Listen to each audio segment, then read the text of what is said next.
I had always believed that a home is a sanctuary, a place where trust, love, and loyalty are meant to flourish.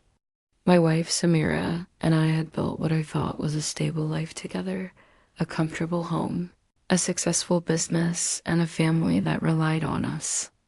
I never imagined that the very walls of that home would witness the ultimate betrayal, nor that the consequences would extend far beyond personal heartbreak. It started subtly. Over the months, I noticed changes in Samira's behavior late nights at work, an unusual preoccupation with her phone, and a certain distance in her demeanor. At first, I dismissed it as stress from managing both family and business.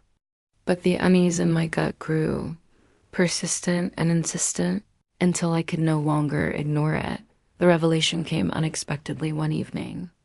I returned home early from a business meeting, planning to surprise her with dinner and a quiet night together.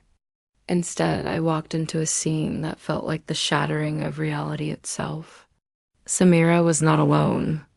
Another man was there, familiar to me, a longtime family acquaintance, someone I had trusted implicitly.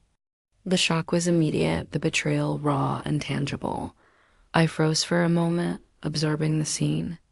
The intimacy between them, the casualness of their presence in my home, and the sheer audacity of their betrayal left me reeling. My immediate thought was not just anger, but a calculation. I needed to act, not impulsively, but strategically. The walls of my home had been violated, and I was determined that the consequences would be proportionate and absolute. I confronted them calmly, letting the weight of my presence and the severity of the situation speak louder than words. Samira tried to rationalize, to claim it was a momentary lapse, a mistake, or even something she needed. The man stammered, clearly unprepared for the confrontation. But calmness, I knew, was more powerful than rage. Anger can cloud judgment. Strategy can deliver justice. Over the following weeks, I began to meticulously investigate the affair and the finances of both Samira and her accomplice. I discovered that he had relied heavily on shared business ventures, loans, and trust-based financial arrangements. Their collusion, it turned out, was not only emotional, but also entangled with assets and resources that I could leverage. Legally and strategically, I consulted with attorneys, accountants, and financial experts, preparing a course of action that was precise and unavoidable.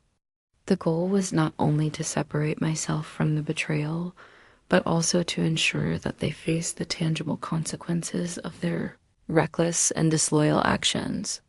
I was methodical, deliberate, and entirely unemotional in execution. The betrayal demanded accountability, and I was prepared to deliver it. Samira and her accomplice were blindsided when I began, enforcing legal and financial measures.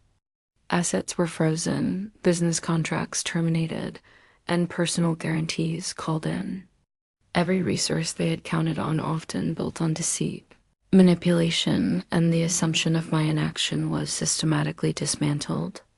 Bankruptcy became inevitable as their financial structures crumbled under the weight of accountability.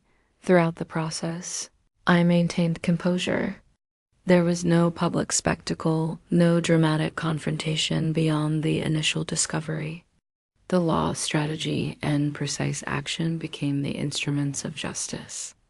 The betrayal that had felt personal and intimate transformed into a case study of consequences, demonstrating that actions, no matter how secretive or audacious, carry repercussions. The emotional impact, of course, was profound. Samira's betrayal was not only sexual and emotional, but also intertwined with trust, business, and family. The sense of violation extended far beyond the bedroom. It permeated every corner of our shared life. Yet, by responding strategically rather than impulsively, I reclaimed agency, preserved integrity, and ensured that justice was both comprehensive and unavoidable.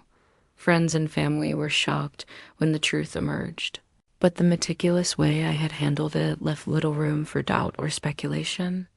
The affair, once hidden behind a veneer of normalcy, was exposed fully, and the consequences were irreversible. The financial ruin, though significant, was not the ultimate victory, rather. It was the demonstration that betrayal carries weight and that deliberate, calculated action can restore balance. Over the following months, I rebuilt my life. The home, once a site of betrayal, was restored as a sanctuary of personal peace. The business, insulated from the fallout, continued to operate, strengthened by lessons learned in vigilance, oversight, and trust management. And personally, I reflected deeply on the nature of betrayal.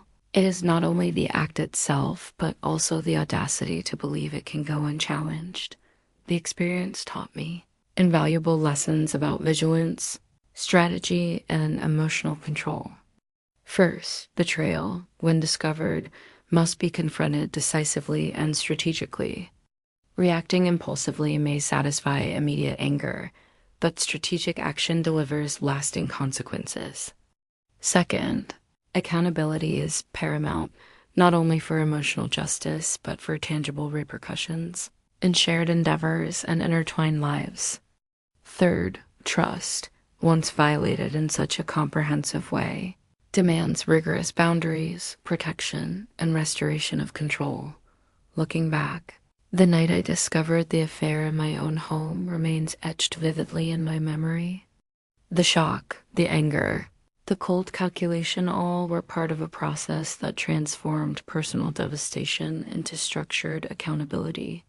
The betrayal had crossed emotional, ethical, and financial lines, and responding with composure, strategy, and precision ensured that justice was absolute. Samira and her accomplice, reduced to bankruptcy and stripped of the advantages they had presumed were theirs, faced the consequences of their choices. It was not revenge for the sake of vengeance. It was restoration of balance, protection of my integrity, and enforcement of the principle that betrayal, no matter how boldly executed, carries consequences in the end. The experience reaffirmed my understanding of trust, loyalty, and personal agency. Betrayal is multidimensional. It can be emotional, sexual, financial, and psychological. Responding to it requires calm, clarity, and deliberate action. By enforcing consequences, reclaiming control, and preserving integrity, one can transform the pain of betrayal into a lesson in accountability and resilience. The memory of that night, the discovery, the confrontation, and the eventual restoration of balance serves as a constant reminder. Betrayal can shatter trust and upend lives, but measured, strategic response restores order, dignity, and the power to define one's future. The home once violated became a symbol not of betrayal, but of regained control, integrity, and the unyielding principle that actions have consequences.